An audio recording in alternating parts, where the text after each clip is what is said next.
Halo Flowers, kembali lagi di Belajar Rajut bersama saya Julan. Oke, di video kali ini saya mau membahas benang baru dari aneka benang nih. Ini adalah benang Bluebell. Nah, seperti apa videonya? Tonton terus sampai akhir ya. Sebelum kita mulai, dukung terus channel ini dengan cara subscribe, like, komen, dan share, serta follow semua sosial media kami ya. Terima kasih banyak kepada aneka benang yang udah mengirimkan benang-benang cantik ini. Ini adalah benang terbarunya. Namanya di sini adalah benang Bluebell. Nah, teman-teman kalau melihat sekilas ini benangnya itu mirip-mirip benang aster ya. Tetapi yang beda ini adalah benangnya itu sweatnya atau velvetnya itu agak-agak keriting nih, agak-agak bergelombang seperti itu. Nah, sekarang kita akan lihat detail benangnya ya. Benang Bluebell ini kalau kita lihat detailnya, ini termasuk benang nomor 5 atau bulky. Kemudian komposisinya ini adalah 100% polyester. Untuk packagingnya ini adalah 100 gram. Dan untuk hakpennya kita merekomendasikannya ini direkomendasikan ukuran 7 mili. Kemudian untuk knitting needle-nya ini adalah 8 mili. Nah, kalau teman-teman perhatikan di sini, ini akan saya buka dulu. Nah, terlihat ya teman-teman. Jadi di sini tuh uniknya benang Bluebell ini memang mirip-mirip benang aster ya. Jadi kayak bentuknya tuh velvet atau sweat seperti ini. Tetapi yang menjadi beda adalah dia itu sedikit bergelombang seperti ini teman-teman.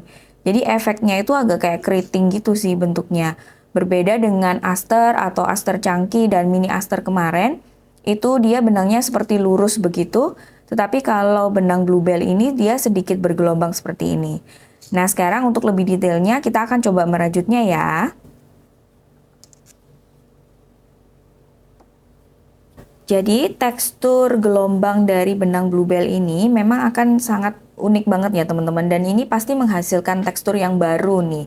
Kalau biasanya kalau tekstur benang velvet atau sweat itu hanya terlihat shiny karena dia berbulu seperti ini ya. Kemungkinan besar kalau benang Bluebell ini menghasilkan tekstur yang unik banget gitu. Nah, sekarang kalau misalnya kita lihat benang Bluebell ini cocok banget kalau misalnya teman-teman mau cobain bikin selimut, kemudian bikin tas gitu ya, sarung bantal, shawl, topi, itu oke banget nih teman-teman. Karena dia walaupun berbulu ya, walaupun velvet seperti ini, tetapi dia itu halus banget dan nyaman gitu kalau dipakai. Kemudian untuk project wearables itu juga bisa nih teman-teman. Misalnya teman-teman mau bikin vest, atau mau bikin cardigan yang chunky, itu bisa banget menggunakan benang Bluebell ini. Kemudian kalau misalnya teman-teman mau bikin amigurumi menggunakan benang Bluebell ini juga oke banget, hasilnya pasti lucu banget. Sekarang kita akan coba merajutnya ya. Nah, hakpen yang direkomendasikan tadi itu ukuran 7 mili ya teman-teman. Nah, di sini saya mau coba merajut. Saya mau coba bikin bulat aja. Jadi kita bikin magic ring. Benang ini juga cukup nyaman dirajut ya, karena benangnya lembut banget dan empuk.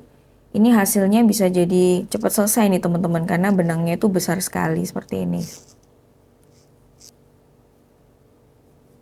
Nah, seperti ini.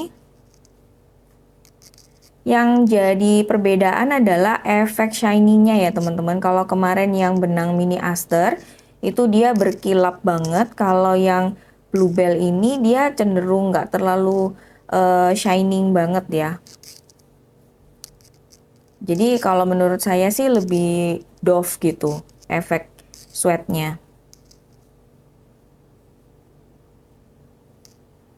Seperti ini. Saya mau bikin lingkaran.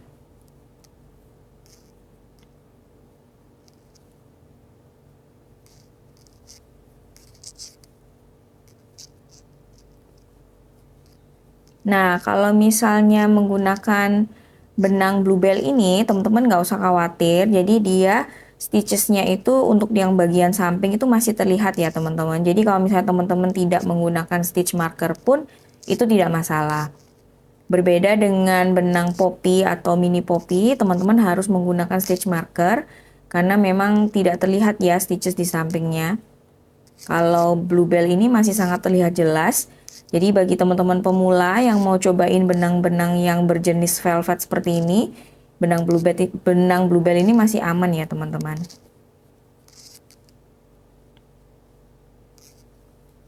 Nah, seperti ini. Hasilnya lucu banget nih teman-teman. Ya kan, saya coba lagi bikin row berikutnya supaya lebih terlihat teksturnya. Jadi tekstur bergelombang itu sepertinya untuk menghasilkan efek yang lebih doff ya teman-teman, atau lebih matte. Jadi dia tidak sekilap benang velvet biasanya. Nah, hasilnya seperti ini ya teman-teman. Jadi memang terlihat ya kalau misalnya benang bluebell ini karena dia keriting seperti itu ya, bergelombang itu. Jadi dia mengurangi efek shiny-nya. Jadi hasilnya tuh lebih matte atau lebih doff seperti ini. Kemudian kalau kita lihat memang hasilnya tuh tebel banget seperti ini ya teman-teman, agak sedikit kaku juga. Jadi kalau teman-teman mau bikin selimut itu teksturnya jatuhnya akan seperti ini. Kemudian kalau misalnya benang ini tuh juga kalau misalnya bikin tas juga hasilnya juga agak sedikit kaku seperti ini. Nah, kalau teman-teman mau cobain bikin wearables mungkin hanya di beberapa part saja ya teman-teman. Jadi hasilnya tuh kaku seperti ini. Teman-teman juga harus lebih loose gitu untuk merajutnya supaya hasilnya lebih lentur juga. Dan benang ini itu juga cocok banget untuk bikin amigurumi ya teman-teman. Kan terutama untuk bikin amigurumi yang bentuknya itu besar, itu hasilnya pasti akan bagus banget. Dan kalau misalnya teman-teman tidak suka yang terlalu shining, benang bluebell ini bisa jadi salah satu rekomendasi. Nah, bagi teman-teman yang mau cobain benang bluebell, nanti link pembeliannya akan saya taruh di kolom deskripsi di bawah ya. Teman-teman langsung aja ke Shopee Aneka Benang dan jangan lupa pakai kode promoid di bawah ini. Overall, benang bluebell ini sangat cocok untuk bikin tas, dompet, kemudian selimut atau karpet gitu ya. Dan beberapa project wearables itu juga masih bisa. Kemudian untuk bikin amigurumi itu juga hasilnya pasti lucu banget. Nah, teman-teman harus cobain benang bluebell ini ya. Oke, itu tadi review singkat saya tentang benang bluebell dari Aneka Benang. Semoga ini membantu teman-teman semua. Dukung terus channel ini dengan cara subscribe, like, komen, dan share. Kita ketemu di video berikutnya. Sampai jumpa. Dadah!